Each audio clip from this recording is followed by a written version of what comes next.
Welcome to He Did This to Me, the sports podcast from a father and son who happen to be mostly optimistic Knicks, Mets, and Jets fans. My name is Nick, aka Goody, and with me is my old man, aka the big guy, Noel. And just like his name, all we do is win. Let's get to the show. It's time to begin. Our New York Knicks squeaked out a victory to the lowly and beat up 76ers last night, thanks to more late game heroics from our captain, Jalen Brunson. That was on the heels of two embarrassing losses to the Cavaliers last Friday and to the Celtics on Sunday, though the Knicks did show a little bit of fight in the third quarter of that game. The Knicks now are 0-7 against the top three teams in the NBA, those being the Cavaliers, the Celtics, and the Oklahoma City Thunder, with a margin of victory for those teams of over 20 points on average against our Knicks. So the Knicks are sitting now at 38-20. They are third in the Eastern Conference, but obviously there's been a bit of an issue when we're playing some of those better teams. Talk to me, big guy. How you feeling about our Knicks? It's a roller coaster ride, as it has been all season. But when you really look at it, we're ahead of where we were last year. I told you I never thought. I still don't think this is a championship team, although obviously we'll vie for it. I think we'll improve quite a bit with Mitchell when he comes back. Look, man, people always say, "Oh, you beat this team and they're undermanned. You should have beat them by more. Should have this, should have that." That all doesn't matter. It's still 5 players out on the court. It's not like somebody's missing and they keep 4 players out there. And the reason I say that is because when you look at, listen, man, I know Detroit's been playing well, but we know Boston's better than them, and they lost to them last night by 20. It can happen. I'm not saying it's the norm. I'm not saying, and I think the Knicks have shown that they're a very good team. They're not a great team, okay, at this point. They're a good team. They're not a great team. I think they need to play with more consistent intensity. I think sometimes when they decide to turn it up, they do a lot of things better because they're doing them with more force and more just being more forthright in deciding what they do. When other teams do it to them, we look much worse. So I don't think that I think it really comes down to, more than anything, players playing like they can and with the level of desperation that's necessary for this team to win. I don't know if they've eased back on that a little bit simply because they're so much more offensively gifted this season. I don't know if that's the case. I hope that's not the case. I don't know if those types of things happen because of human nature. I don't know if they happen more. I do know that they happen more when we play very good teams than when we play lesser teams. When we play lesser teams, we're able to dominate them more. When we play these 3 or 4 really good teams, we don't seem to have it yet. And we have to understand that we have to play at a standard all the time. Even if we can beat those lesser teams, maybe we should be beating them by more because we're playing at this intense level all the time. And then we would be able to match these guys. Maybe we'll do it in the playoffs. I don't know. I think really more than anything else, it's about personnel. Julius, with all of his warts and his different shortcomings, him, Ragu, Isaiah Hartenstein, all of those guys, they played with force on a consistent basis. They had a little bit of dog in them, a little bit of chippiness in them, and we see without them that our team is somewhat void of that. And we definitely need some guys to step it up on that front. And we just need guys to play more consistently with that level of intensity, like you were just saying. There is some things that happen in these games against these better teams, especially those other teams starting off the game with a certain level of intensity. And then we're so far behind the 8 ball that it's hard for us to come back.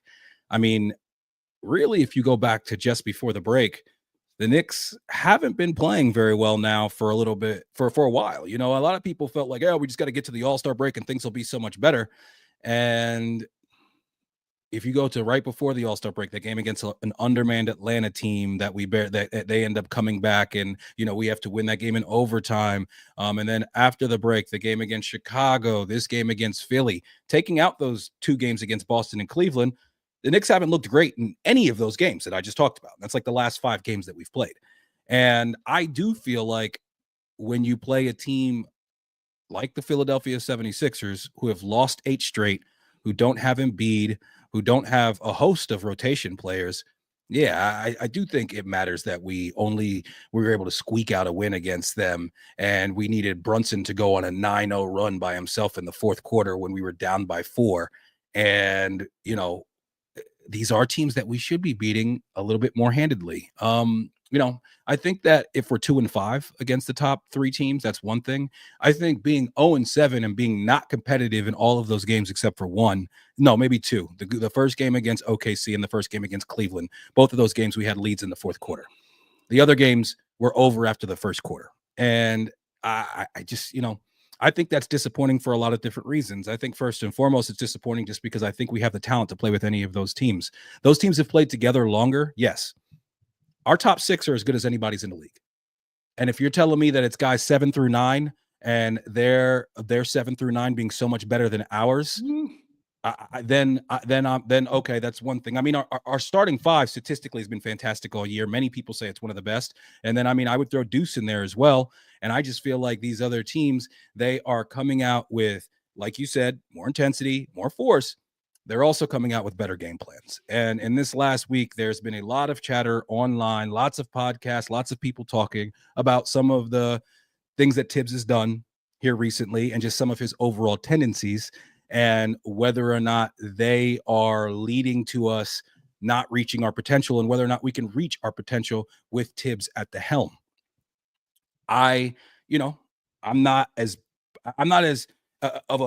much of a just absolute Thibs supporter as you are, though I do, appreciate Tom Thibodeau, and I don't necessarily think that there's an answer out there of a coach that I would like to have better than him right now that's available. But there are some things that, especially lately, some glaring examples of certain things that we do that I just don't understand. I would love to hear an explanation for. I will just go ahead and get this out of the way.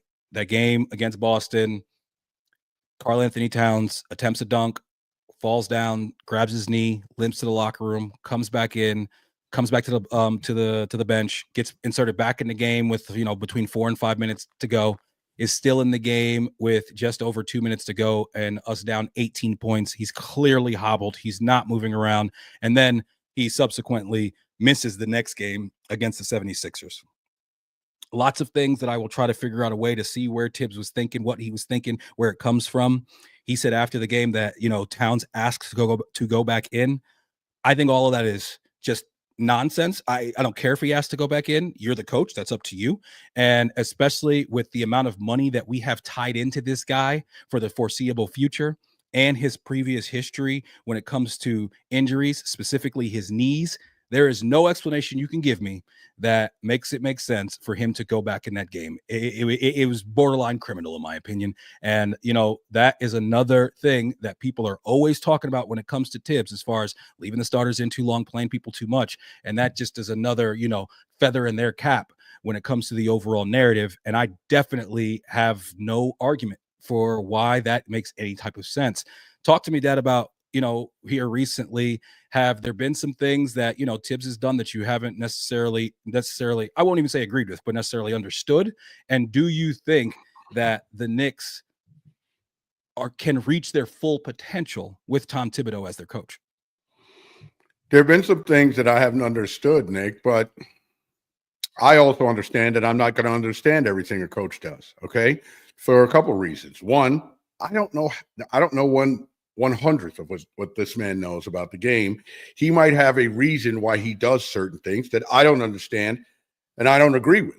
And yeah, I would have liked for Cat to be out of the game at that point, but he wasn't, and while I may not agree with that, I think at a certain point, Nick, especially when it comes to coaching, we can all sit here and we can everybody's an armchair coach and thinks they know what the coach knows, right? But I'm not I think I like to look at it as, if I think the coach is a good coach, which I do think he is, I'm a lot more trusting in his decisions to be decisions made for good reason that maybe I just don't understand, are above my pay grade. I fully expect that to be the case. I think a lot of people don't understand that to be the case. Not you. I'm saying a lot of people feel like, they know better than the coach. And I think there have been some coaches that I felt I knew better than.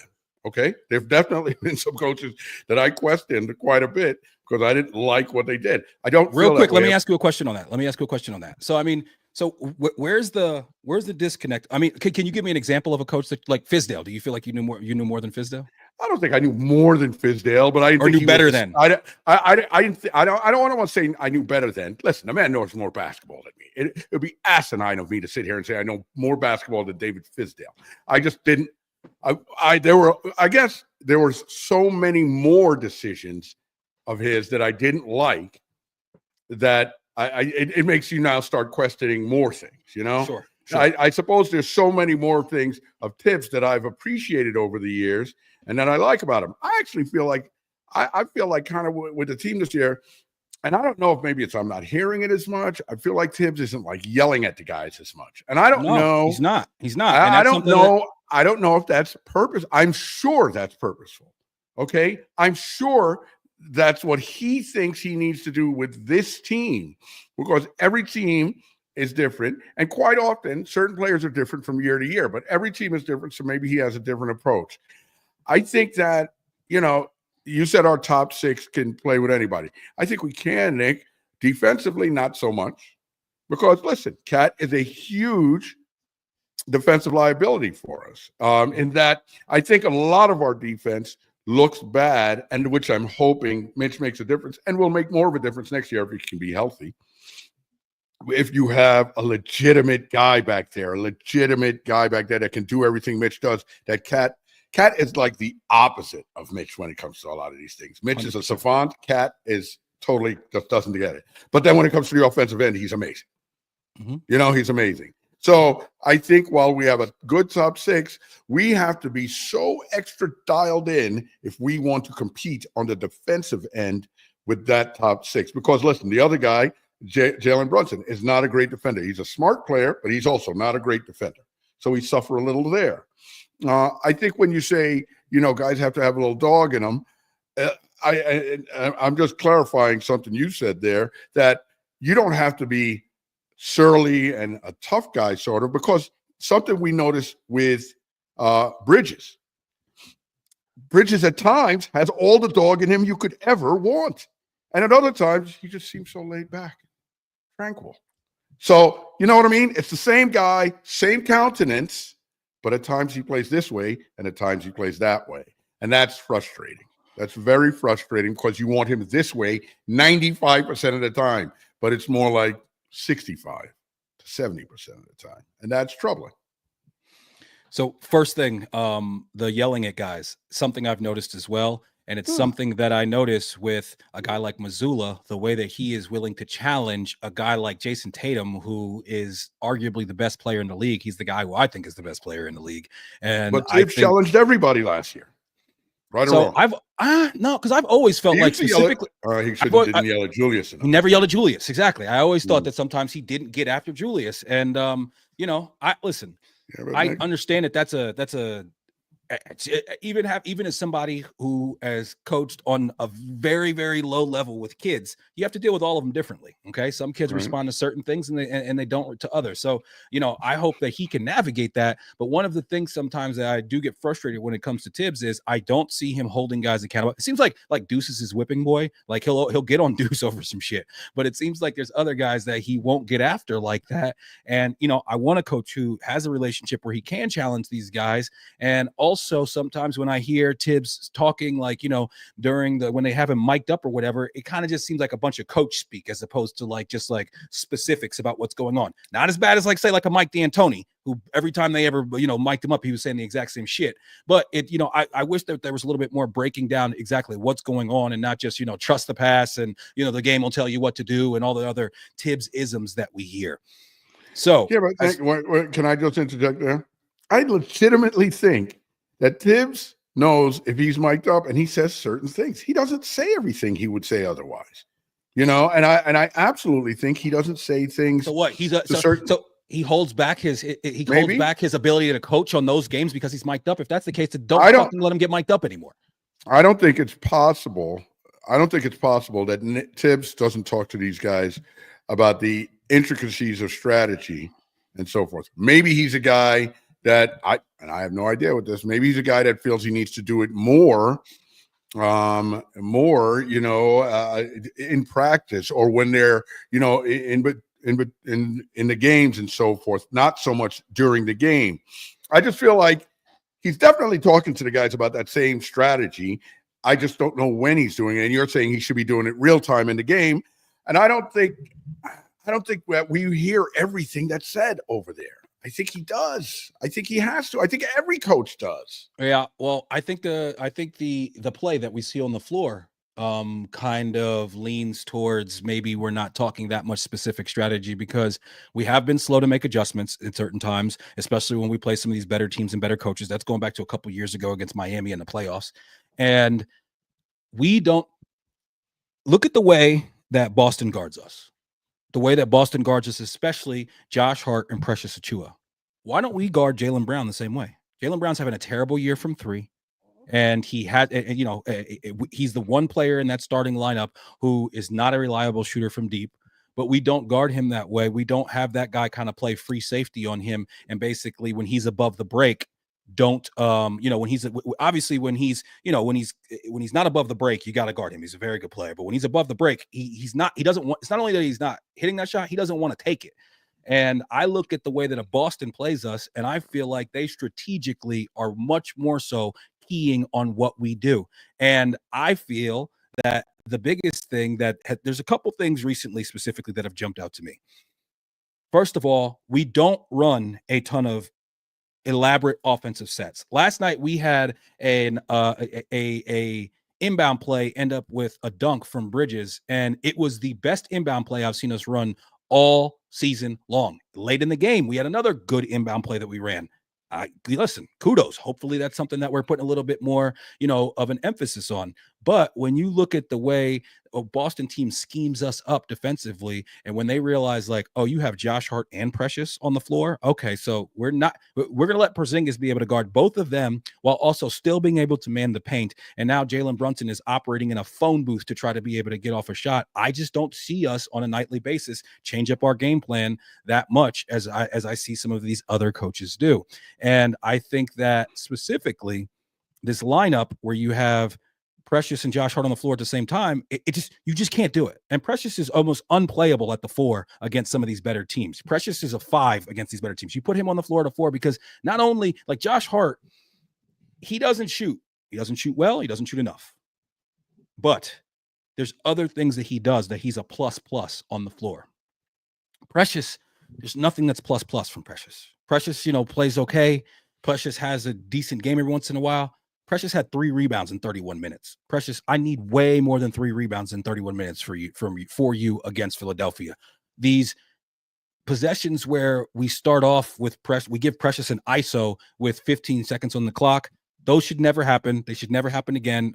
And I hope that Thibs is saying, what the fuck are we doing? Don't do that ever again. If you catch the ball with 15 seconds left, let's move the ball. Let's get it.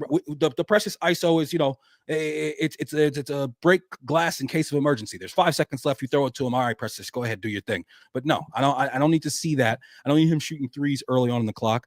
And there's certain statistics. And this one I think is glaring.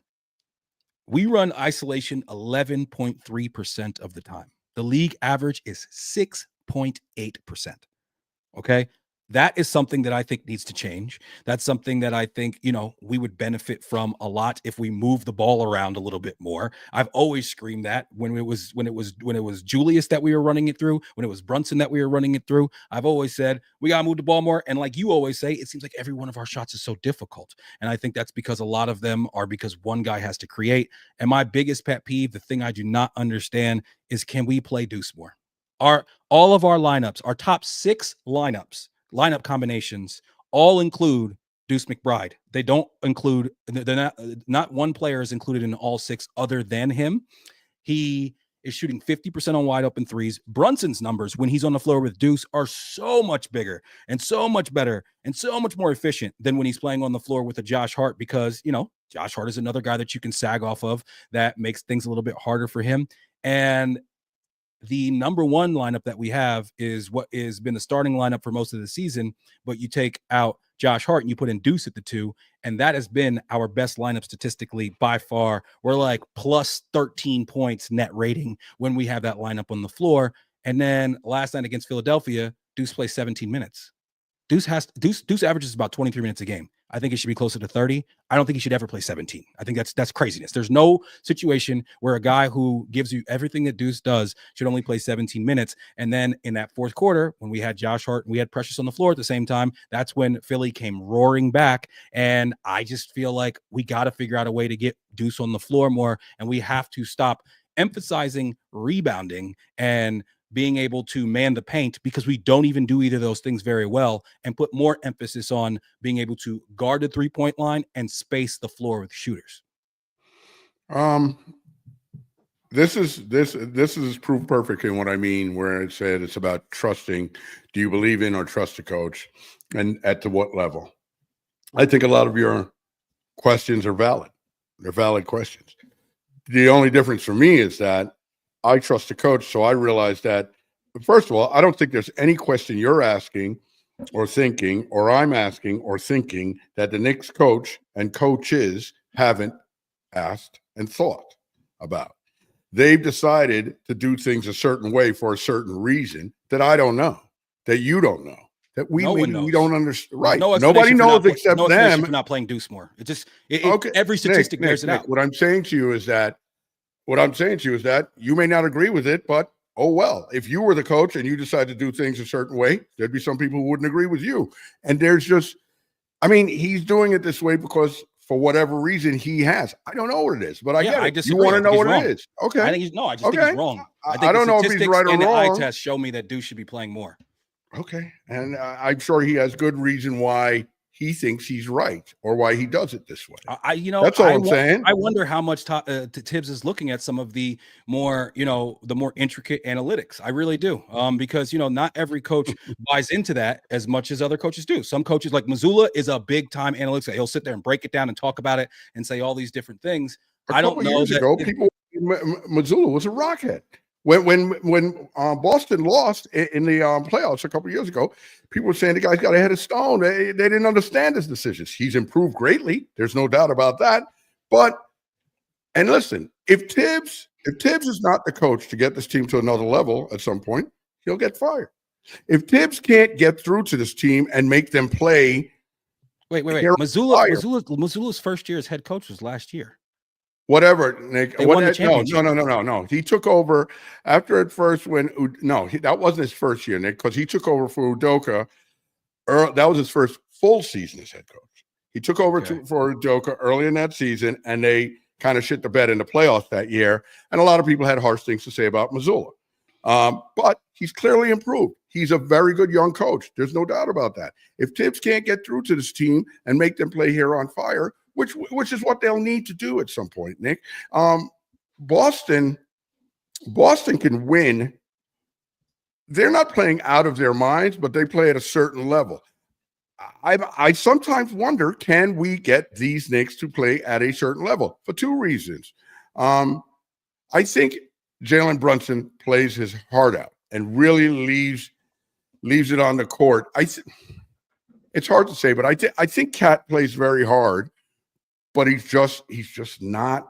It's very hard to have a really good, intense defensive team with him as your anchor. And this is what I'm seeing. And that doesn't matter against 75% of the teams in the league because we're so good offensively. But that other 20% of teams, it becomes real dicey when you don't have that strength back there. And I just think that's where we're at right now. I think we're a better team than we were last year. I think our team beats our team last year.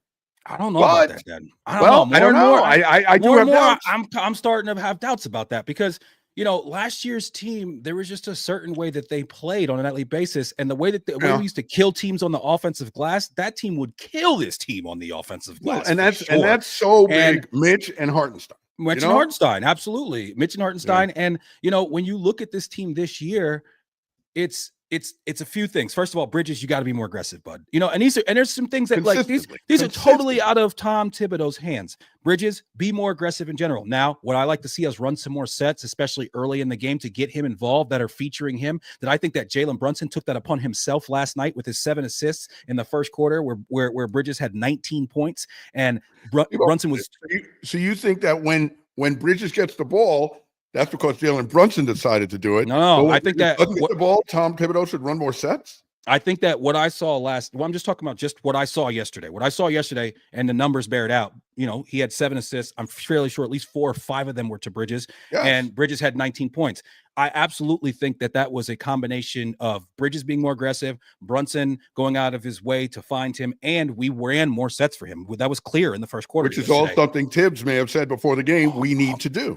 I hope so. I hope that every game. Exactly. I hope that we do it more consistently. And I would have liked us to start doing that a little bit more earlier in the season. My thing is this: with Bridges, we keep seeing these flashes. Can we see some level of consistency? He hadn't had more than 14 points in like close to a month. He padded his stats against Boston, but I mean, he was absolutely useless in that game. Both him and OG, the offense is puzzling sometimes. And, there's 0 rebounding coming from these guys. There's not 1 rebound in the entire Boston game. And OG overall, that you're not going to ask him to be that much of an offensive dynamo, but you would like to see him be able to contribute a little bit more. I mean, he's 1 of 6 from 3 in last night's game. And, when he goes to the glass. When he goes to the hole, it's an absolute disaster. And yes, the rebounding is something that's got to be better. And, like I said, even in these wins that we've had here recently, Josh Hart yesterday, I know he has 17 rebounds.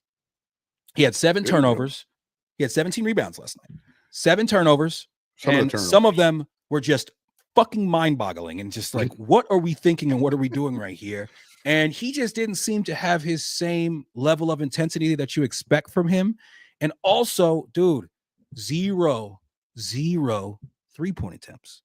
He shoots 35%. It's not like he shoots 28%. He's shooting as if he's a 28% guy. Dude, you have to, just to keep the defense honest. I know that he has ebbs and flows when it comes to his 3-point accuracy. We've seen that throughout his Knicks tenure, but he has to be willing to shoot. And I'm telling you, after seeing what I saw out of Huck Porty, which we now found out today is out for 4 to 6 weeks with a torn meniscus. Luckily, Mitch should be back. Most people are saying Friday against Memphis.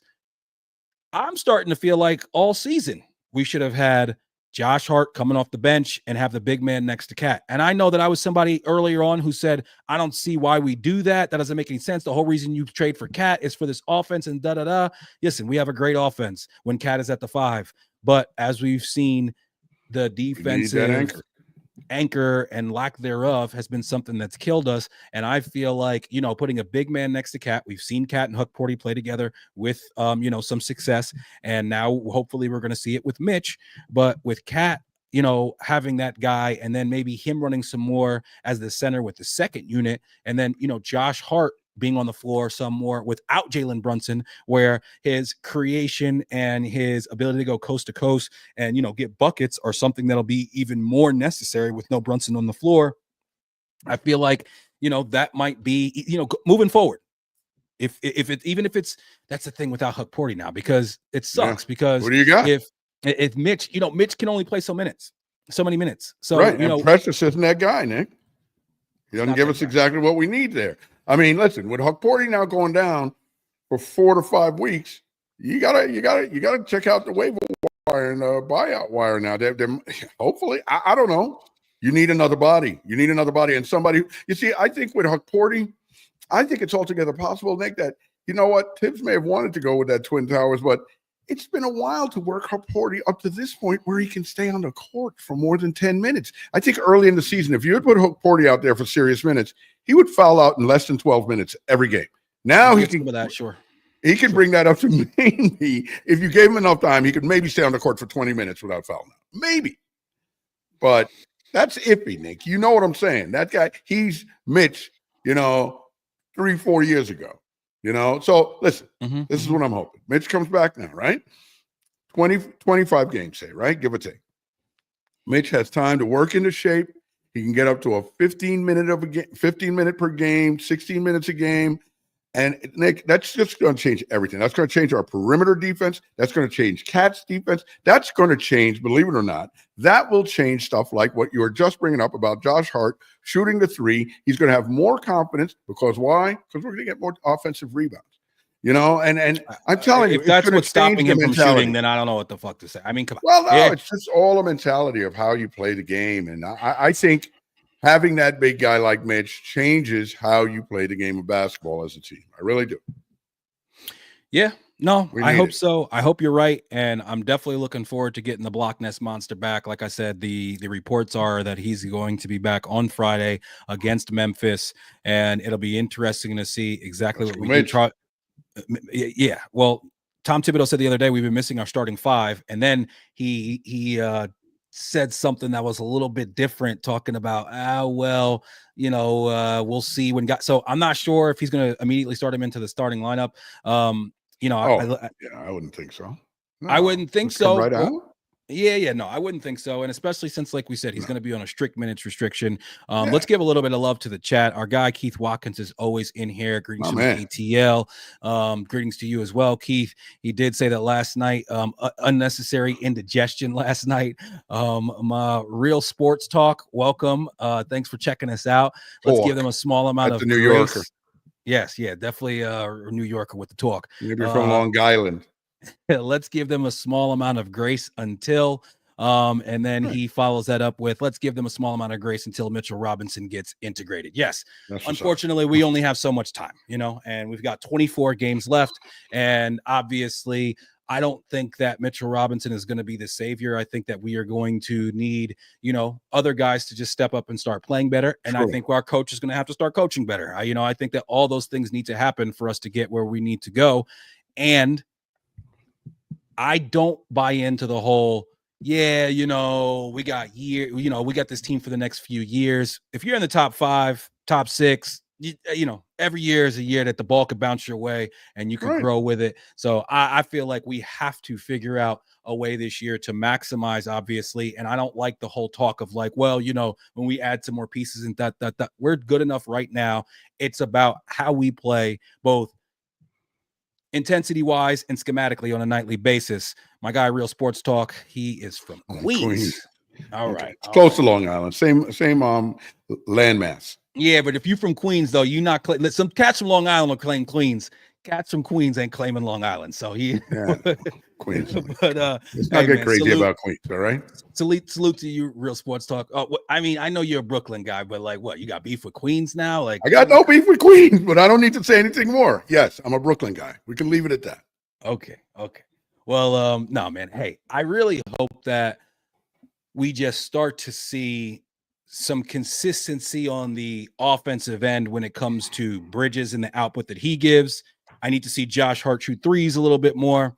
And I need to see, Mitch come in and start to anchor that defense. Hey, hopefully all those things will happen. We have Friday, we play against the Memphis Grizzlies.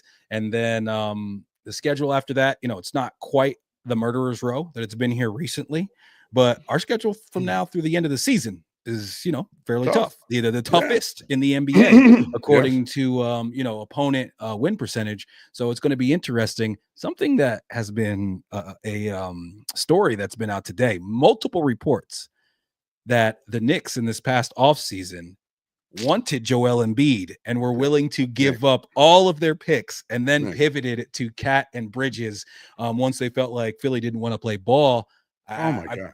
I got to ask you this because we know that, Joel Embiid is not your favorite. If we had made not my favorite. If we had made that trade, Nick, and you know me, I'm a Knick fan, 50 plus years now. That would have been really tough, Nick, because I can't root for that guy, man. And just think about it. Just think about the fact that they said no. If we offered that to them and they said no to that, I mean, come on, man. You see people screaming about, oh, look at all the picks we gave up from Mikal Bridges and all that. I don't get caught up in that. That's stupid because those kids are in 8th grade. So I don't care. Okay, I just don't care. I'm sorry, I don't care. But if we gave up all that for Embiid and he's hobbling around now, like I saw somebody write the other day, I hope that that gold necklace that gold medal looks good around his neck, because that's all he's got to show for this whole entire season. Yeah, you know. yeah. I told you back then, this is bullshit. No, and I hear you. They're paying the price. It's a terrible, terrible price, but they're paying the price. But no, my goodness, if the Knicks had made that trade for this clown, it's beyond him just not being a good player, Nick, not being a great guy, not being a dirty player and all that. I don't think oh my God, he's not a team leader. Can you imagine?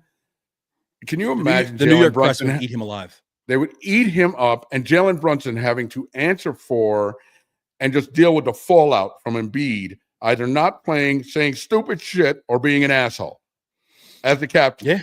Yeah. That would suck.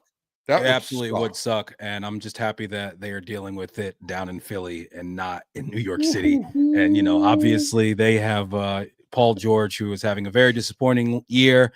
They have a ton of injuries on top of that. Wait, but did you hear the latest about Paul George? He's giving up the podcast. No more podcast Pete. Yeah, I saw that. So he's giving up the podcast to focus on the team now that they're 18 games under 500. I've also seen quite a few people say that they feel like, piggybacking on that report, saying that they feel like Jalen Brunson and Josh Hart should do the same. I think that's fucking stupid, to be honest with you, man. I mean, listen, these guys, they spend a lot of time on basketball. Clearly, if they want to take their free time and do something else with it, I have no issue with that at all. They're human beings at the end of the day. So I don't really said that. I know. And I totally disagree with him. And then Real Sports Talk, he said, can't guard the three, no presence in the paint, and our wings forget how to strap up opposing wings and guards. Hey, totally agree with that. Wingstop has not been what we've seen. I saw somebody the other day said it's not Wingstop, it's Kennedy Fried Chicken. Yo, man. Listen, man. I think Bridges has been better on defense here recently. Some days he seems like some nights he doesn't have the best just overall intensity on that side of the ball, but mostly I think going back to right after the play-in tournament and that first game against Trae Young, and since then I think he's done a pretty good job. He's going to have another tough assignment Friday night against Ja Morant, but OG, he hasn't been making the defensive impact that I'm used to out of him recently either. And I mean, his offense is a bit of a joke. He once he like I told you, you and I watched the game last night together, and like I told you, OG is a one dribble or less guy. If OG dribbles twice, it is an absolute crapshoot. What happens after that? Grabs. Yeah. Up for grabs. It's like he can't palm a basketball sometimes. The way that he handles it, like he's there's no way that's the case with a guy that size. But yeah, I don't know what goes on with him sometimes. And defensively, listen, OG, if you're not going to be giving us any buckets, defensively, you have to be an absolute madman and a huge impact player because you're getting all the money. Okay, so that if OG plays like he's playing here, since he's come back from the injury, it's a bad deal. So you hope that OG's got to step it up. Got to be OG's got to step it up. OG has the body and the ability. He could be a monster on the boards, Nick. He just has to set his mind to it. And right. he had 9 rebounds. I'm hoping, Nick, that a guy like him, he has that next level come playoffs. Okay? Right. I'm hoping that's what we see, and somebody can get to him and say, listen, man, now is the time. Let's get something a little more tacky on those hands. Because sometimes it seems like, I don't know, like he's got sand on his hands or something. He can't hold the ball. It seems like he's playing with mittens on. Right. There's no grips. But, I don't know. Like he's playing with like a really cheap synthetic ball, right. Slippery and shit. That's slick shit. Yeah. Right. So, but I think OG's got another level in the playoffs. We know Josh Hart, as good as he is, has another level in the playoffs. I think, listen, man. I think Mitch is our guy, man. Mitch needs to come walking in with like the headdress of the Magi, come in as a savior, man. I'm telling you, he's that guy. OG currently averaging 3.4 rebounds per game. I need come on, more. man. I need 5 to 7 rebounds. And really, he could, give me 6. Give me 6 again. Mm-hmm. Yeah. And Bridges, he averages 3.1 rebounds a game. He could do a little bit better. But I mean, yeah, overall, it's just got to be better. It's got to be okay. Oh, my mistake. Defensive rebounds. OG averages 4.7 rebounds per game, and Bridges averages 3.1. But I could use a few more, for sure. Yes. OG did have 9 last night, so that probably made his average go up a little bit. Okay. Good rebounding game for OG last night. I thought overall, OG, the 3 wasn't falling, but I thought he was playing okay. And yeah, definitely just OG goes a little bit streaky with the shooting, and so does Josh Hart. We just got to hope that, come mid-April, they're on a hot streak and we can ride that. But why does OG get the shot block so much going to the hoop, though? Because he's always taking those fucking long ass steps, so he can't spring up. He ends and up. And then yesterday he did that cadiddle hop thing, where I thought he was going to break his feet. I mean, I thought he was going to hurt himself for sure. Yeah, he does not seem to play on his toes enough. And sometimes could Jalen Brunson teach him how to jump stop? Yeah. Like, seriously, just jump stop, go up off 2 feet strong. Because there's other times where, like, he tried to catch that. He tried to dunk on a cat yesterday. He's well above the rim. You know what I mean? Like, clearly he can do that. But as soon as he starts to dribble, he loses his ability to load up, and he's got nothing. Yeah, he crouches down, it seems. But then when he springs up from, like, a couple dribbles or running, he goes right to, like, the bottom part of it. It's because his legs are so spread apart. He's taking those long ass stupid strides that when it's time for him to go up, he can't. And he's trying to go to Euro. He's trying to go to Euro. Exactly, bro. OG, you African, brother. Forget that European shit. Go Nigerian on these cats, son. Right. Come on, man. What are we doing? Right. If you're feeling the content, or you think we are too loathsome, offensive brutes, and yet you can't look away, give us a thumbs up, 5-star rating. Make sure you subscribe on YouTube. If you're watching us somewhere else, hop over to YouTube, hit that subscribe button, hit the notification button so you know when we're going live. We're getting a lot of getting some shout outs from some other big podcasts. Shout to Hot Hand Theory. Love those guys over there and what they do. They showed me some love on Twitter. Appreciated it. And yeah, man, just appreciate the whole process. And we really appreciate all the love. Absolutely. So the New York Mets, Manaea, is a oblique strain and will be reevaluated. I did get a different timeline today. There was a interview with Mendoza, and he said he's going to be reevaluated in 7 to 10 days, and then they're going to figure out whether or not he needs to be continued to shut down there, or if he can start ramping up, though it does look like he may start the season on the IL. We've already had Frankie Montas go down probably until like June. And now we look at this Mets rotation, and you got to be a little bit nervous as far as our ability to be able to throw out a rotation for a team that has very high aspirations. What did you think when you heard about Manaea? And do you think that we should look outward when it comes to bringing in potential replacements? Well, I said last week, I think we need to go get Quintana. I mean, that's a no-brainer to me. I mean, he's there. I just don't know obviously I don't know what the salary requirements or what he's asking for, all of that stuff. That's just a wish in my head. Yeah, I mean, it's a concern. You don't know what you have until guys get out there and actually pitch. I mean, so what's our starting rotation now? 6 starters, right? Because we're going to run a 6-man rotation. I think that's out now. I don't think that's not possible now. Not with both of these guys being hurt. So and early in the season, you got a lot of days off. So therefore, you have a better chance to be able to, run the 5 and that not be an issue. But right now you got Senga, and then you got David Peterson, Clay Holmes, and then you got Blackburn, and then you got Griffin Canning.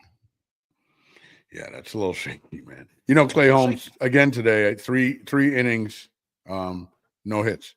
Listen, Clay Holmes in his first 2 starts in the spring has looked fucking fantastic. I can't wait. The Yankee fans are going to be so annoyed. You got Soto hitting a home run in his first at bat of the spring. And if this guy Clay Holmes ends up being a viable starter for us, they're going to be so fucking annoyed at it. And you got Stanton with the elbows. Stanton with the elbows, yo. It's too many girls, Stanton. Yo, man. Man, listen, obviously, you don't like the news with Manaea. The good thing is that it doesn't seem like it's long-term. It's not the tendon, it's the muscle. So that's good as well. Hopefully, 7 to 10 days, they take a look at him. He's feeling good, and we can get him, ramped up, and he can end up having a spring and be back, if not at the beginning of the season, within the first week or 2.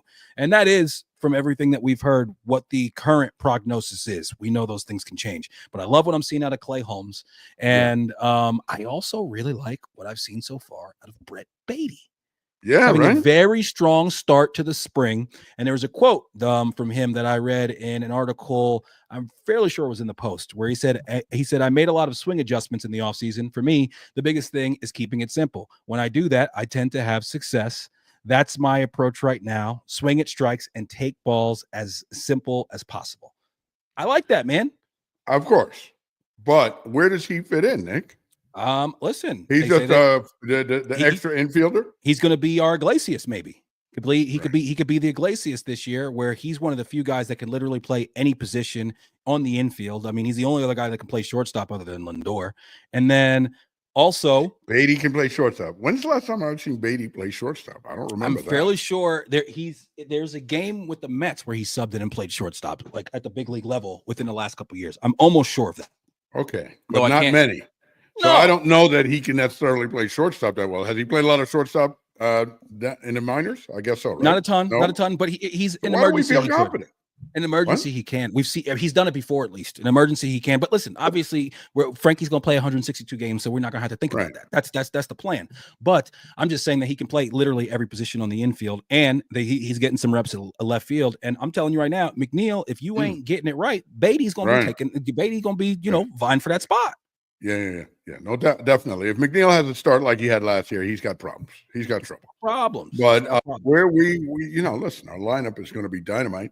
I just think that, I think one way or another we figure it out. Like any other season, of course, especially in baseball, it's going to be a long up and down season. It always is. So I just think that, with the pitching, man, we'll hope for when Manaea gets back, and he'll be very beneficial when he gets back. We love Manaea, but, just we can't have anyone else get dinged up at all. We just cannot afford anything at this point.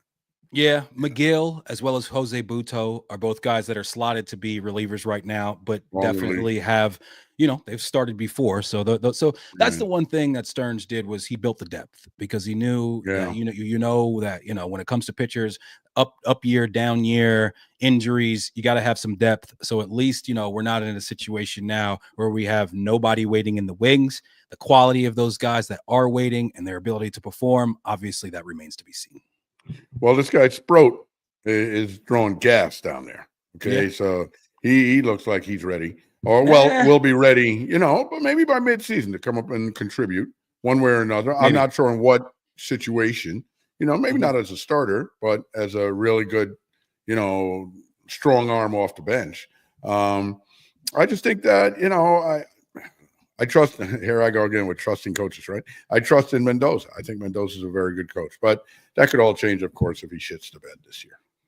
Yeah, that's the thing. We love what Mendoza did last year, but it was 1 year. And if this year, some of those gut calls that he went with last year, where he leaves a guy in or some shit like that, that easily goes the wrong way, and we're like, what the fuck is this guy doing? So I love Mendy, and I definitely trust him, and I trust in Stearns, and I trust Uncle Steve. So we just gotta do our best to just navigate these times with the injuries, and hopefully we can get to a point where we can, have a starting rotation that looks like what we were, expecting going in. And then, that we're going to be players at the deadline as well. And we also have the farm system to be able to do that. So we'll see how it plays out. Yep, exactly. So JETS, Jets. Everybody is at the NFL Combine right now. Aaron Glenn and Muji, they both got interviewed at the Combine. Boy, Aaron Glenn gets a little feisty with the reporters, it seems. And you know what? I listened to, I hadn't listened. I'd seen people talk about Muji, but I hadn't listened to it until today. And he even got a little bit surly with the reporters, I thought, and just like kind of getting annoyed at some of their questions. What did you think of Aaron Glenn's interview with the press at the Combine? I think it's just Aaron Glenn's nature. He's a feisty guy. I think that's part of why he is the player he is and the competitor that he is. That's just his style. Yeah. And I don't think he's a bad person. I just think that's just his style. And I think that when you're in that Jets building and you hear some of the things from outside the building, I think there's an easy chance to get to the point where you feel like everybody's shitting on you and everybody's laughing at you or making fun of you. And listen, we do catch a lot of shit because we suck.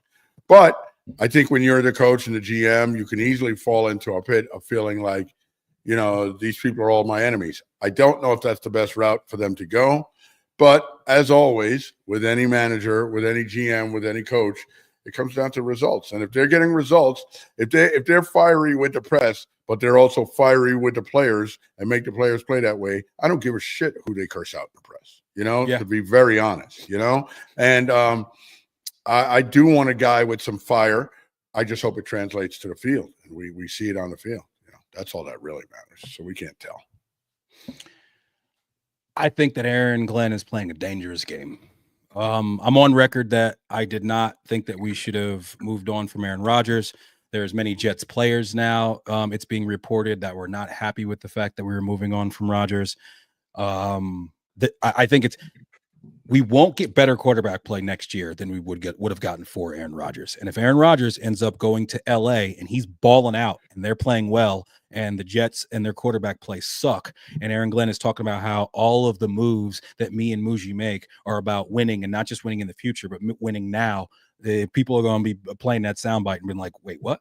And I personally just think that when it comes to this New York media, if you want to be the type of guy who gets annoyed that they're talking about the quarterback position so much and not talking about guys like Joe Tippmann, I just think that's tone deaf. I couldn't believe he threw his name out there with that. No, I think that's tone deaf to a certain extent because you have to understand that it's the most important position in the largest sport in the world. Really, I'm not in the world. I guess soccer's bigger, or at least in the United States. And so therefore, if you think that people aren't going to focus on that and ask you about that, and they aren't going to ask you the same question multiple times and just figuring out slightly different ways to say it, dude, that's what it is. Like, that's what it's going to be. So like, you got to figure out a way to not let that ruffle your feathers so much. And I just think that if you don't get to, and okay, now, like I said, you take away Aaron Rodgers, and now you're putting yourself in a position where if you don't get immediate success, if you don't get some success,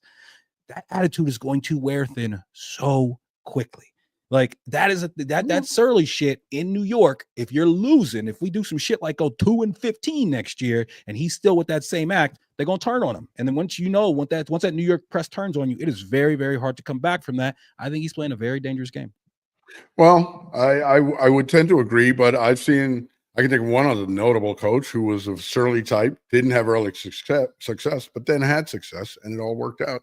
It worked out great. He's a Hall of Famer, Bill Parcells. He was extremely surly with the press. But had a serious resume by then already. No, he had a serious resume as a defensive coordinator already. But when he became a coach for the Giants early, Nick, he did not have success the first year. He did not. And he was surly with the press. That's his nature, But then he started having success, They started building. And then the following year is 86 and they won, But, I think no matter what relationship he has with the press, Aaron Glenn, he's going to get a minimum of 2 years, probably at least 3 years. If he doesn't have good results in those 2 or 3 years, it doesn't matter what his relationship is with the press, he's out. If he is not winning more than 50, if he is not more than 500 coach by his third year, I think, by his third year, if he's left under 500 in his second year, he might get fired after that second year. Yeah. You know what I'm saying? So I mean, and I hear you. Listen, you don't want to be anti the press or whatnot, but I'm not that concerned about it until it's a concern. I don't think it's a concern at this point. Yeah, I just think he's making it a little bit more difficult on himself. I saw a mock draft from Mel Kiper where he had Shador slipping to 7 and being taken by the Jets. How would you feel about that? I think if Shador slips to 7, I would probably take him because I think Shador is a good quarterback. Between him and Cam Ward being number 1, I don't know. But I'll tell you, when I saw him play, when I watched that kid play, and I watched quite a few Colorado games this past year and the year before. The year before, he got the shit kicked out of him because they had 0 line. This year was a little bit better. He's tough. He can move. I don't think he's going to slip to 7. I don't think that's remotely possible. And I think if we have a chance to take him at 7, we would either take him or we would get a haul from somebody else who wants to take him. One of the two. So you cannot pass on Shedeur. If you get a chance to take Shedeur, yeah, I think Shedeur. you take him. I love Shedeur. Hold on. Is Dion going to let him play in New York, or is he going to do some Manning, Elway shit? I don't know, Nick. Who knows about that? But I think if you have Dion a chance, said he wouldn't let him play in Cleveland. Yes, but I mean that's a little bit different. I think that Dion would. He would love the idea of New York. Of New York, exactly. Yes. And I just feel like, listen, if you get a chance to take Shedeur, you take Shedeur. 10 out of 10 times. I love him his as a prospect. I love his moxie. I love his pedigree. I love his arm strength and what I see from him. I love his toughness. I love everything about Shedeur. If I would be okay if the Jets traded up for Shedeur. I would be okay if we really? Saw. Yes, I would be totally okay with that because I love. You said not long ago this was a shitty quarterback draft, and you didn't. think outside of the top 2, and that's what I'm saying. Yeah, we have the 7th pick, so I don't think that we're going to be able to get either of. What if we can get Jackson Dart early in the? No. I don't want Jackson Dart early in the 2nd. Maybe okay, fine, okay, but you can't take Jackson Dart with the 7th pick overall. And I just feel like I think Shedeur. I've always liked Shedeur. I think Shedeur's that dude. I think he's going to be a stud. And if the Jets somehow have a chance to be able to draft him, he's the one guy that I would risk it all for like that. But I wouldn't do that. He's got the kind of swag, Nick. That mm-hmm. If it works out, he's got the kind of Megastar. swag that could lift all boats. You know what I mean? He's that kind of kid, man. If it works out, that kid's going to be mega. He will. You bring him in. You have Tyrod start the first few games, and if he's kind of fucking up, then you go ahead and bring in Shedeur. I'm with that plan 1,000%. I think I was telling you, I saw the Deion Sanders 30 for 30 the other day. That was just fantastic. They were talking about him with the baseball and football, and I didn't realize, Nick, because I see Deion now, and people change as they get older. But my goodness, when you see Deion back then, he looks exactly like Shedeur. Because when I see Shedeur now, I don't think, man, he looks just like his dad. But when I saw, early Deion, I was like, holy shit, that's Shedeur right there. Yeah, he's at the top. But he's not that big, Nick. He's only like 6 foot, Nick. I know. 6 foot, maybe 6'1". And that's not that big. And that goes against maybe 5'11". That goes against what I typically feel when it comes to quarterbacks. I like tall quarterbacks, but I don't know. He's just got Shedeur's it. Whatever it is, he's got it. Yeah, I agree. Etc. Rapid fire. Hey, if you're checking us out, give us a thumbs up, give us a like, give us a share, please. Appreciate the love. But we're going to go a little bit rapid fire here. I got a couple things potpourri around sports that I want to ask you about.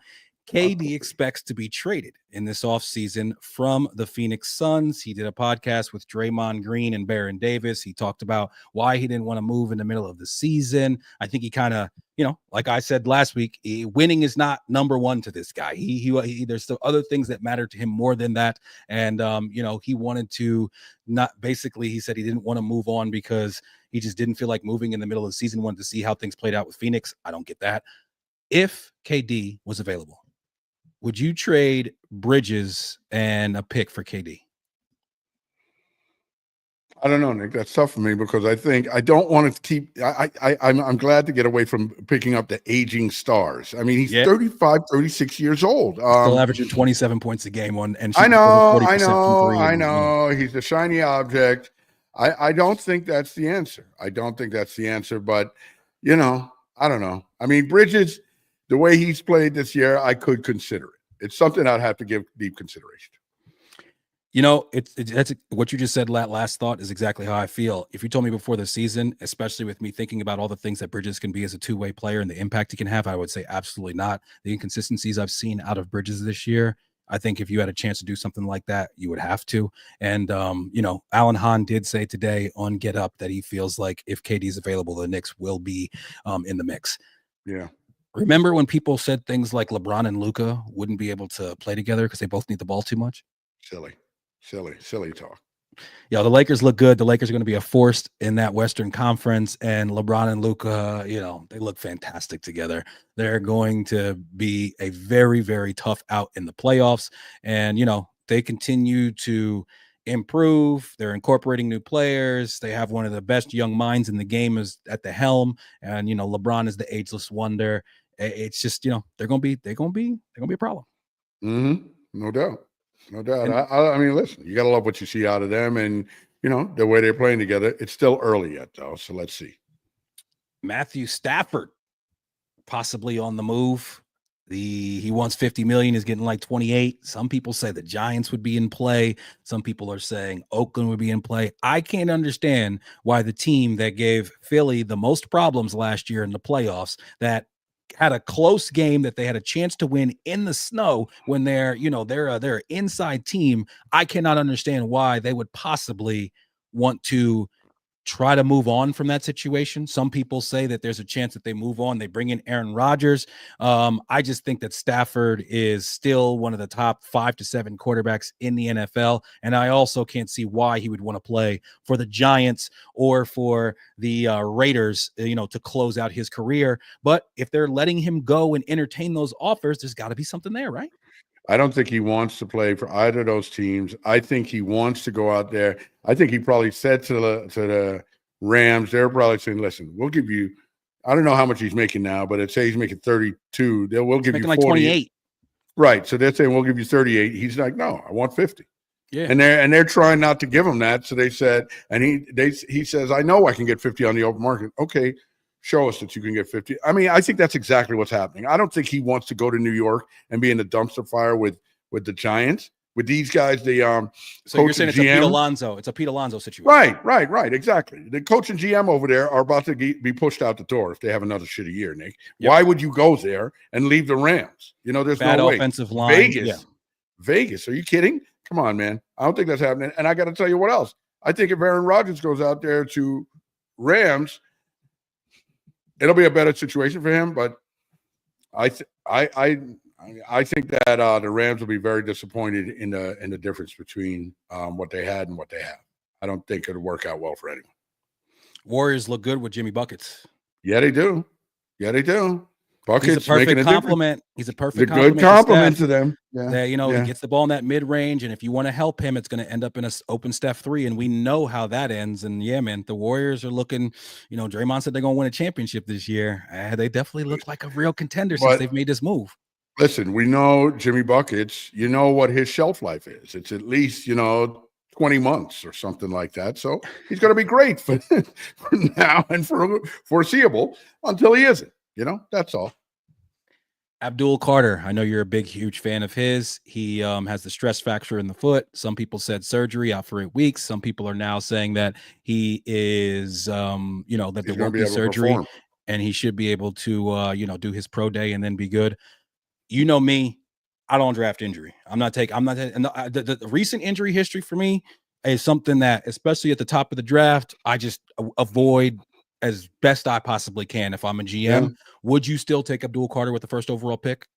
I mean, look, he would have to perform, because some people said, yeah, it's not a big deal. Of course, his agent's saying he's fine.